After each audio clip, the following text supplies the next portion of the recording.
Merci Madame la Présidente.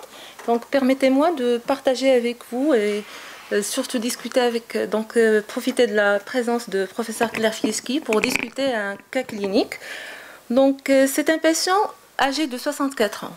Ce patient a été hospitalisé au service d'hématologie en 2010 devant une suspicion d'hémopathie maligne.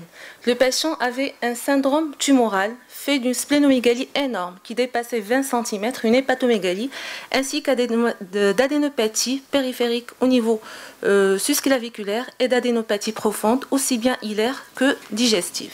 Son état général était donc conservé. Il avait à l'examen un purpura vasculaire. Donc au total, c'est un patient de 64 ans qui avait un syndrome tumoral. Sur le plan biologique, la numération avait montré une anémie microcytaire et une leucopénie à 3200. L'électrophorèse des protides réalisée avait montré une hypogammaglobulinémie à 3,6 g par litre.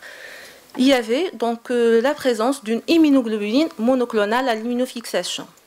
Donc voilà le profil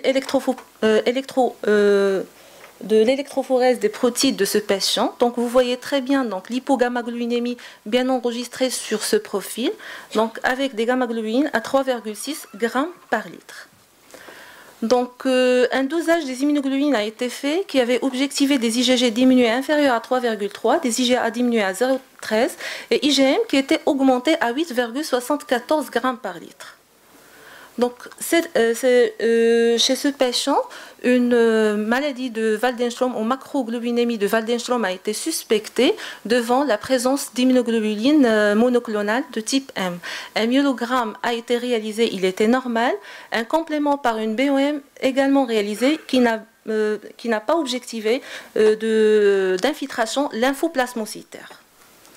Et malgré l'absence de cette infiltration lymphoplasmocytaire, le diagnostic de Waldenström a été retenu uniquement devant la présence de syndrome tumoral et devant cette élévation d'immunoglobuline M. Et traité comme tel par une chimiothérapie associant rituximab et chloraminophène. L'évolution chez ce patient a été marquée par des infections à répétition et la persistance de ces infections 4 ans après l'arrêt de cette chimiothérapie.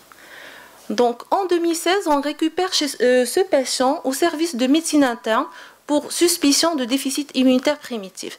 Donc, quand on a revu ce patient et on a réinterrogé, on trouve bien des infections respiratoires et ORL qui remontent à l'âge de 31 ans. Donc, des dilatations de branches compliquant ces infections pulmonaires, cette lymphoprolifération faite de splénomégalie et d'adénopathie périphérique et profonde, cette hypogammaglobulinémie et la présence de ces immunoglobulines diminuées ainsi que ces immunoglobulines à diminuer nous a fait penser à un déficit immunitaire primitif humoral. Donc, devant, comme j'ai dit, ces infections à répétition, les dilatations de branches, la lymphoprolifération et la diminution des immunoglobulines G et A à moins de déviation standard. Donc, chez ce patient, il y avait des IgM qui étaient augmentés. Donc, ce qui a limité la discussion d'un déficit immunitaire commun variable. Donc, on a pensé à un déficit immunitaire commun variable, mais ce qui a dérangé, c'est ces JM qui sont augmentés. Donc, mais d'après la présentation de ce matin, on a eu la réponse. Hyper-IgM également peut donner le même tableau avec mais ce qui est contre chez ce patient, c'est l'âge. Donc c'est un adulte qui avait commencé à l'âge de 31 ans et on sait très bien que pour le syndrome d'hyper-IgM, ça commence quelques années après la naissance. Donc chez ce patient, est-ce qu'on peut retenir un déficit immunitaire commun variable avec une élévation des IgM? Donc voilà, j'aimerais bien profiter de la présence de professeur Fieschi pour discussion. Merci.